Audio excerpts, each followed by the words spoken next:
दिवसभरातली किंबहुना सगळ्यात मोठी बातमी ती येते ती युती संदर्भातली। कारण ही युती आता तुटल्याच जमा आहे का असा प्रश्न निर्माण होतोय आणि याला निमित्त ती म्हणजे शिवसेनेने 227 जणांची यादी तयार असल्याची माहिती सूत्रांनी दिलेली आहे। याच पार्श्वभूमीवर शिवसेनेतर्फे नवी पोस्टर्स व्हायरल करण्यात आली आहेत।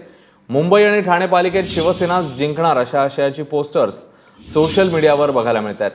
शिवसेनेच्या 60 जागांच्या प्रस्तावावर भाजपने तीव्र नाराजी व्यक्त केलेली आहे।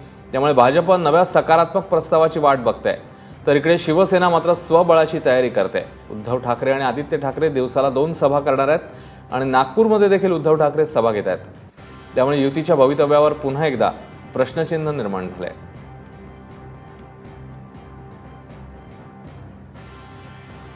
मुंबई, पुणे, नाशिक या सगळ्या ठिकाणी उद्धव ठाकरे सभा घेणार आहेत आणि ही पोस्टर्स जी आपल्याला समोर दिसत आहेत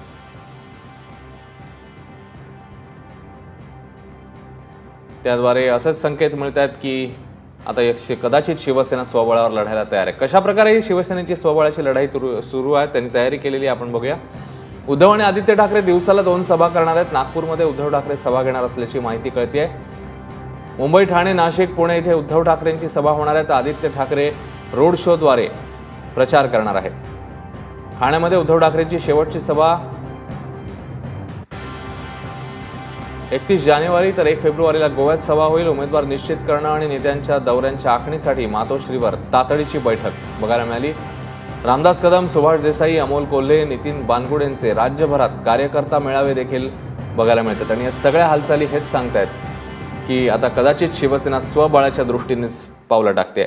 ऋत्विक भालेकर आपल्या सोबत आहेत। ऋत्विक, एकंदरीत शिवसेनेची सगळी फिल्डिंग बघता शिवसेना स्वबळाच्या दृष्टीनेच प्रयत्न करते, कुठे शक्यता आहे आता एक नवीन प्रस्ताव शिवसेनेकडनं जाण्याचा? नक्कीच अश्विन, ज्या पद्धतीने युतीचा घोडा अडलेला आहे, मात्र दोन्ही पक्षाकडनं, मग ते शिवसेना असो किंवा भाजप, दोन्ही पक्षांकडून स्वबळावर लढण्याची तयारी जोरदार सुरू आहे आपल्याला दिसते। आज नेत्यांची बैठक बोलवली आहे, विभाग प्रमुखांची बैठक बोलवली आहे। 227 मुंबई महानगरपालिकेचे जे उमेदवार आहेत त्यांची यादी जाहीर करण्यात आली। याचाच अर्थ शिवसेना वाट बघणार नाहीये। प्रस्तावाचं तू विचारलं अश्विन, तर प्रस्ताव अद्याप तरी गेलेला नाहीये। 60 जागेचा प्रस्ताव जो शिवसेनेने दिलेला होता, यावर शिवसेना ठाम जरी असली तरी सूत्रांकडनं जी माहिती मिळते आहे की 80 ते 90 जागेपर्यंत शिवसेना तडजोड करण्यास तयार आहे। आता याकडे भाजपकडनं कसा प्रतिसाद मिळतो हे बघणं महत्वाचं आहे। सगळ्यात महत्वाचं म्हणजे भाजपच्या गोटात सुद्धा खूप महत्वपूर्ण घडामोडी सुरू आहे ज्या लक्षात घेतल्या पाहिजेत युतीच्या अनुषंगाने। काल मुख्यमंत्र्यांनी 4 तासाची बैठक नागपूरमध्ये घेतली। या बैठकीला स्वतः नितीन गडकरी होते, केंद्रीय राज्यमंत्री हंसराज अहिर, त्यानंतर खासदार होते, तिकडचे नेते होते आणि या चर्चेत सुद्धा युतीबाबत सखोल चर्चा झाल्याचं सांगितलं जात आहे। आज मुख्यमंत्री दिल्लीला जाणार आहेत, दिल्लीला नीती आयोगाच्या बैठकीसाठी ते जाणार आहेत आणि ते पंतप्रधानांची भेट घेणार आहेत।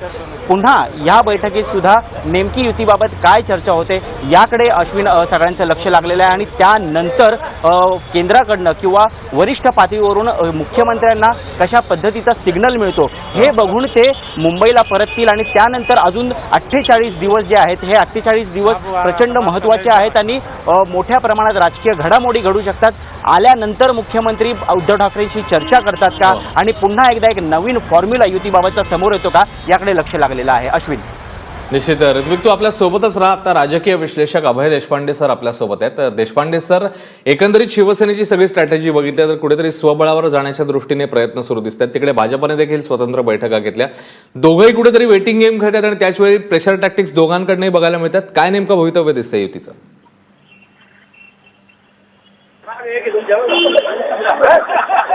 देशपांडे सर, आवाज येतोय? हॅलो, माझा आवाज पोहोचतोय आपल्यापर्यंत? बोला। देशपांडे सर, एकूणात दोन्ही पक्षांची स्ट्रॅटेजी जर बघितली तर स्वबळावर लढण्याची तयारी सुरू आहे आणि थेट कोणीही सांगत नाहीये की युती तुटलेली आहे। कुठेतरी प्रेशर टॅक्टिक्स बघायला मिळतात दोघांकडनंही? नक्कीच आहेत। म्हणजे सुरुवातीच्या काळामध्ये असं वाटलं होतं की 21 तारखेपर्यंत निर्णय घेऊ असं म्हणतायत, म्हणजे दोन्ही पक्ष साधारणतः निर्णयापर्यंत आलेले असतील असं दिसत होतं। परंतु आता मला वाटतं की दोन्ही पक्षांनी वेळ घ्यायचा ठरवलेला आहे। जो काही निर्णय आहे तो साधारणतः 27-28 पर्यंत, म्हणजे युतीचा अर्ज ज्यावेळेस महापालिकेची भरण्याची सुरुवात होईल त्याच्या सुमारास घेतला जाईल तर साधारणतः दिसतंय। परंतु म्हणजे ज्या शिवसेनेने ज्या पद्धतीने मागच्या 2-3 दिवसात एक भूमिका घेतलेली आहे की त्यांनी युतीची चर्चा सुरू असताना सुद्धा स्वतःचा जाहीरनामा हे केला, विविध घोषणा करतायत, या पद्धतीच्या आता पोस्टर्स वगैरे लावलेली आहेत. ती फक्त आता एक निश्चितपणे शिवसेनेने संदेश दिलाय की युती करायची का नाही याचा निर्णय भाजप